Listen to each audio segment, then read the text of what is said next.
Hello, everybody, and welcome to the Crypto Hipster Podcast. This is your host, the Crypto Hipster, Jamil Hassan, where I bring you founders, entrepreneurs, executives, thought leaders, artists, musicians, you name it, all over the world in crypto and blockchain. And today and the summer season, I am bringing to you a new compilation episode. Last year, from seasons 1, 2, and 3, I brought you the Crypto Hipsters Chronicles. And now, from season 4 and 5, without further ado, I bring you the Crypto Hipsters Mysticals. And what that is, what it was last year, and what it is this year, it's a compilation.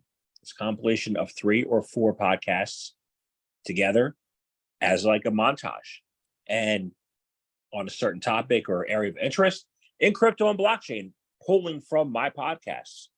And now, as we're heading into the summer of 2023, I bring to you the Crypto Hipsters Mysticals. And there's going to be 22 or 23 or 24 around their episodes. And I look forward to you looking forward to it. So thank you very much for tuning in. Thank you for enjoying my podcasts. And this is going to be a summer treat for everybody. So please sit back, enjoy, and let me know your thoughts. This is Crypto Hipsters Mysticals episode 5, how the intersection of artificial intelligence and the metaverse can be leveraged to restore humanity. This episode has audio clips from 3 podcasts. First, Jamie Goldblatt, who is the founder of MindChill 360. Second, Sofia Yan is the co-founder and chief growth officer of Numbers Protocol. And third is Justin Trevor Winters, who is the co-founder and chief executive officer of Verified Labs. Enjoy. And you said in the beginning, I asked you 3 follow-ups from your 4 points, and I didn't talk about the 4th point yet, but I'm going to, is AI. And you mentioned, I'm going to combine that with the mental health question. You said people lose their spirituality. They lose the spirituality first, then their mentality, physical, and then that returns in reverse order. How can we leverage AI to return to our spirituality and then use MindChill, to restore, our humanity? Yeah, totally. And what AI is just has been blowing me away recently. And I've been working with it for years with regards to image-based style transfer and all the different things that I've been doing. And the advancement in the last year or so to 2 years has been crazy.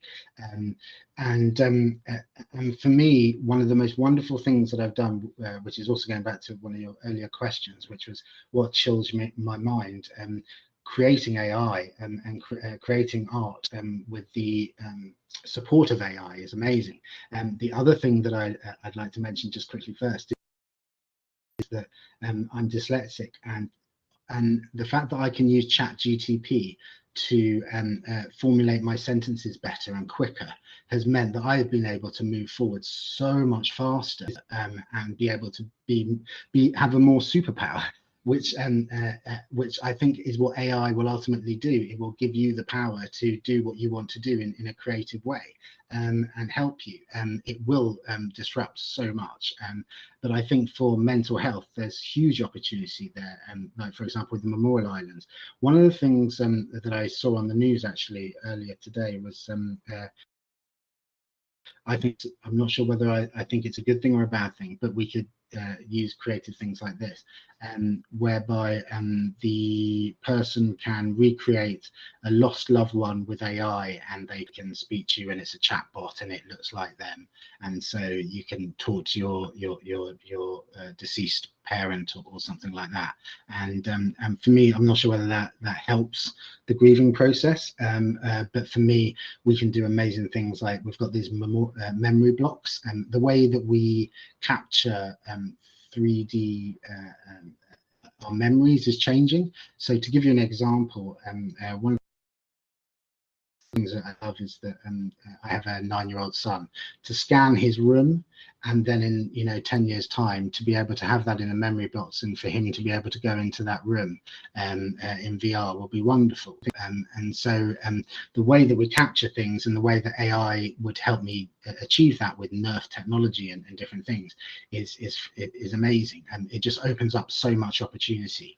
It also opens up opportunity to create the guardians to speak and get you to a position where if you need professional help, you can have professional help. It will open up new jobs. I just think it's I don't think people are ready for it yet, on how amazing this is actually going to change. And so we do need new forms of economies, because people who write SEO, people who do, I mean, whole different jobs are changing, and so that's why Chill to Earn is so important of what we're creating, which is basically, instead of getting prizes for fighting and competing, you get rewards via experiences, missions and games that can help put you in the chill zone. So for example, we have the themes: be creative, be active, be mindful, be logical, be kind, be adventurous, and be inspirational. And if we focus on those things as new economies, I think that our world will be a much better place. And I believe AI can help us with that. And I believe, there's huge opportunity there. As I always love this saying, Steve Jobs, everything we call life is made up by people no smarter than you, which means you can change it. And I believe a lot of the time it's humans that make things complicated. And we're only on this planet for such a short time. And when you're ill, you realize that. And when you see people being unchilled, you think it's a waste of time, if that makes sense. And I think AI can help us with that on so many ways, from loneliness to helping speed up NHS things, to medical things, to so much. You said something earlier, and I want to touch on that. You said deep fake, right? So how can blockchain technology defend against out of context information, deep fake technology, and digital asset theft?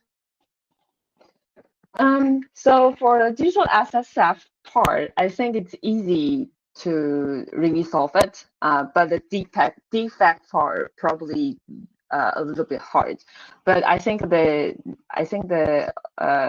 we will go back to the roots, like from the beginning, when the content's generated and all the information can be preserved, then they can prove their resource. So you don't need to do the verification, do a very hard verification to really find the resources. So I think that's basically what Numbers Protocol want to do. So if you generate the photos by Capture app, we can preserve all the metadata and immediately, so that we can prove the resources from the beginning. But for deep fake, because it's made after you did a lot of modification, or probably not really generated by human beings, and that's probably the different part, the difficult part to really. But we still have the a way to give the audience some information about that. We can, if the asset registered in that time by this wallet, but the device is unknown, then we can like tag it unknown device. So in numbers, we don't really try to making all the users think that we are providing the authentic things. We are trying to let them know, like just like our slogan, it's giving you the full picture. Like we can give you the sufficient information that you can judge if you want to trust this data, this all the informations on it. So if some information are missing in this asset, then you have the rights, and because you know that something are missing, then you probably can judge by yourself, like if you want to trust this data. Yeah. So like if one asset from Capture app and you can find all the information on it, then I think it's easy to really trust it because you trust the data, not trust a person or some organizations to give you all the information, because it's the photo will tell his story by itself. But if there's a photo like generated by the deepfake, then it registers on Numbers blockchain. But something are missing, like they're missing like device, like what kind of device generate this photo and who generate this photo. So if there's information missing, then we also will show like those information are missing, and let you to judge that if you want to trust this assets.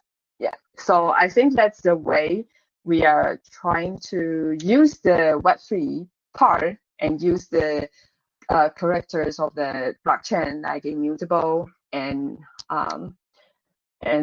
transparent, to solve this problem. Another experience that I want to talk about, and because this intrigued me, right? I graduated college, and then 3 years later, I went to grad school. Yeah. I got my master's in finance. You graduated college, and 17 years later, you went to grad school. So a lot of people don't do that. So what drove you to do that? Like, you go bucked against the trend. You know, what drove that? How'd you, what was that all about, and what did you learn? I think I was so eager and ambitious and driven. The moment that I graduated, I moved to LA. And I didn't have a ton of financial support. I didn't have very many connections. I definitely had not established myself in any way, shape, or form. But I just really was so passionate. I was like, I just have to make this work. And so, it's challenging. Everyone's got a story of how they break into the entertainment industry. It didn't happen overnight for me, but that was just the focus. And I think, there in that passion when you're young, I think there's a certain effervescence, but also naivete to it, of not recognizing how challenging it can be. There's that old cliche that it only took 10 or 20 years to become an overnight star. Everyone has to put in their time and their work and their effort. It doesn't happen overnight, except for 0.0000001% of people. I think Malcolm Gladwell is always credited with saying you have to, in order to master something, you need 10,000 hours. So I just really was focused on putting in those 10,000 hours, and that was my grad school. And I think, for me, that worked. I teach now.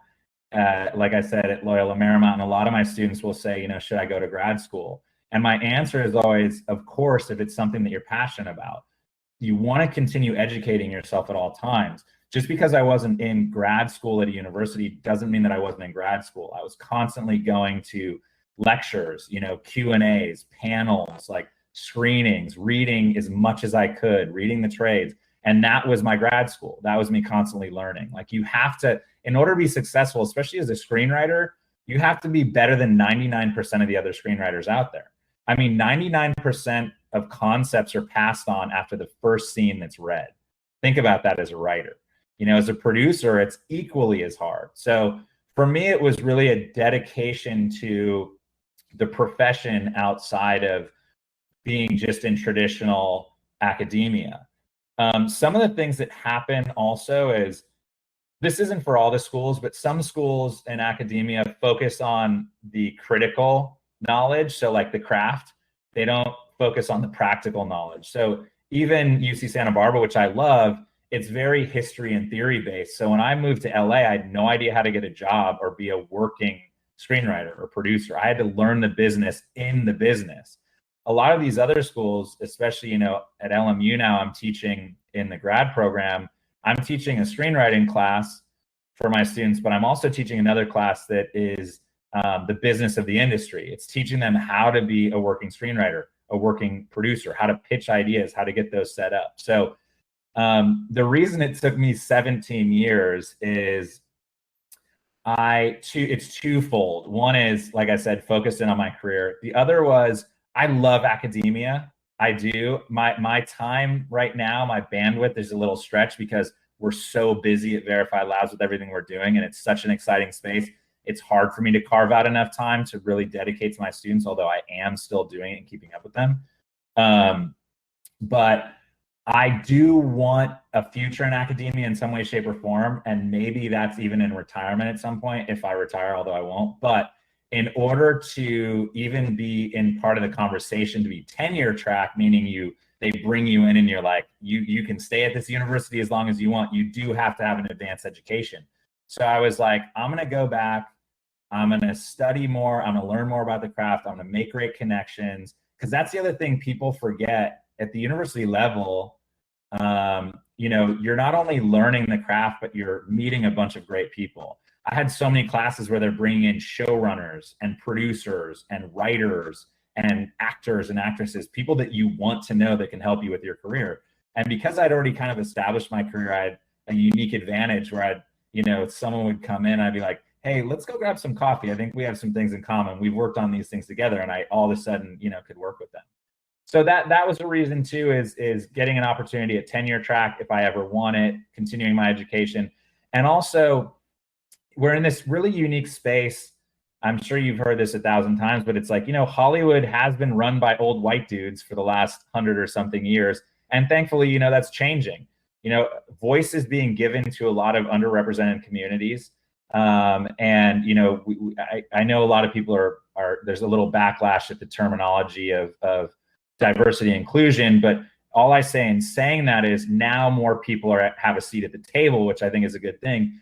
And I had an opportunity to go to a lot of different grad schools, and I chose CSUN, Cal State Northridge. And part of the reason I chose it is California State School, so it's cheap. It is like $7,000 or something, or less a semester or a year, where like I could go to USC, which I love, don't get me wrong, one of the top graduate programs you can go to for screenwriting, producing, let alone all the connections that they have and they can help you out. But I mean, is that worth the $60,000? Maybe it is as an investment. You have to decide what's best for you. For me, I was like, I'm going to throw $7,000 at this. My friends were running the department, Scott, Jared, Morgan, all these guys. So I knew I'd probably be taking classes from my friends so I could give them a little bit of shit, and like learn from them. And also, half the time they were asking me to, what my thoughts were, because they knew I taught also. And also it was the diversity component. I was one of 3, white dudes in my cohort, and the majority of them represented, a lot of different communities, which was great. And it was eye-opening, and to see their passion to be like, finally, we have an opportunity to tell our stories. That was great. And I really respected that. And it actually led to a great opportunity, where I had a former student of mine, actually, when I was teaching at UCLA for their extension program. He's now running a studio called Exile Content. I'm not sure if you've heard of Exile, but Exile is huge. He is now, the head of the studio there. They are focused on servicing the Hispanic community. So it's content for Hispanic population. It's Hispanic forward in terms of directors, showrunners, actors, actresses, everyone they bring. So one of my fellow students and writers in my cohort. Anna, I helped her get a job there. She's now a junior executive, which is great. I got a former student of mine, Chandler Chavez, an opportunity to work there. He was a student of mine in Arizona. He's now a junior executive.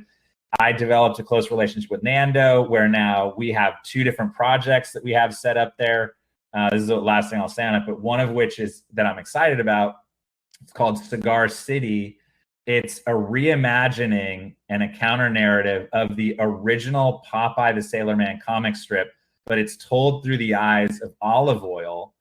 It's a hard R 1-hour period piece that takes place in Cuba and basically in Cigar City, which is Ybor City, now known as like Tampa Bay, Florida, during Prohibition. And it's all centered around this Afro-Cuban community. And, you know, that would not exist without, you know, this push to tell these underrepresented stories. And a big part of that is the support of Exile Content, my fellow creator, Dr. Misha Martinez, who also represents Latinos, Latinx. So a lot of that stuff is great. And a lot of that came together because of my time at CSUN. So I just think there's no reason not to go back to school if you're passionate about it. What you'll learn and the people that you'll meet will present opportunities that wouldn't be presented anywhere else. So I'm very grateful to have done it, even 17 years later. And I would do it again if it makes sense. You know, maybe it's my MBA, although I'm really interested in psychology. And I think learning more about psychology could help me in my storytelling, especially developing characters. So maybe in another 17 years.